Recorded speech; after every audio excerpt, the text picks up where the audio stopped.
के लिए आपने मुझे मौका दिया है, मैं आपका बहुत बहुत धन्यवाद करता हूं। सभापति जी, मैं राष्ट्रपति जी के अभिभाषण को समर्थन के लिए मैं खड़ा हुआ हूं।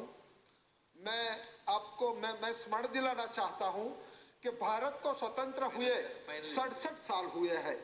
अगर किसी भी देश के विकास के लिए 50 साल पर्याप्त होते हैं, हमारा दुर्भाग्य रहा है कि 67 साल होते हुए भी हम उतना विकास नहीं कर पाई है। हमारे पहले ऐसी सरकारें रही है, खास करके हमारे कांग्रेस के मित्रों की मेजोरिटी टाइम पे सरकार रही है, हमारा विकास आपके वजह से हो नहीं पाया है।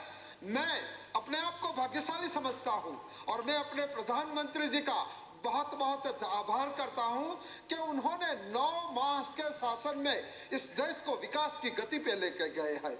मैं आपको स्मरण दिलाना चाहता हूं कि हमारा पक्ष, हमारी सरकार पंडित दीनदयाल उपाध्याय जी के एकात्म मानववाद के सिद्धांत और उनकी बुनियाद पर चल रही है।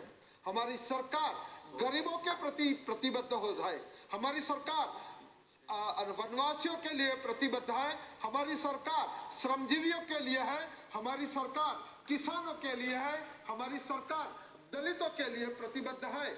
और प्रधानमंत्री जी ने ये जो 9 मास में जो कार्य करके दिखाया है, मैं समझता हूं कि इतना बड़ा भारी कार्य, इतनी सफलता आज तक किसी भी सरकार ने नहीं की है।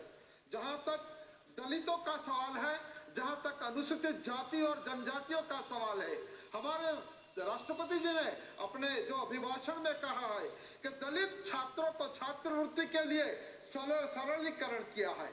दलित उद्यमी के लिए मैं आपको इस बात का आपको जिक्र करूंगा कि दलित लोग सिर्फ सरकारी नौकरियों में ही जाते हैं।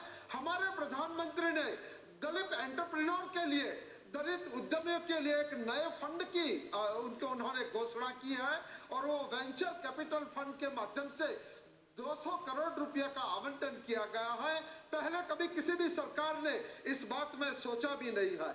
जहां तक वनवासियों का सवाल है, वनवासियों के लिए जो हमारी सरकार ने जो कार्य किया है कि जो वनवासियों के छात्रों के लिए नानाजी देशमुख उनका छात्रावास का आयोजन किया गया है।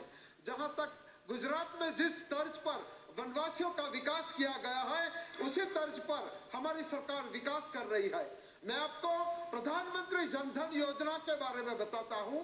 जनधन योजना 13.2 करोड़ लोगों को उनका अकाउंट उनको संपन्न किया। 1-2 मिनट के लिए मैं आपको विनती करता हूं कि 13 करोड़ से ज्यादा खाते खुले हैं। एक खाते किसके खुले हैं?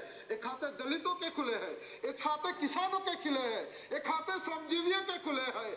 आज तक कांग्रेस ने डायरेक्ट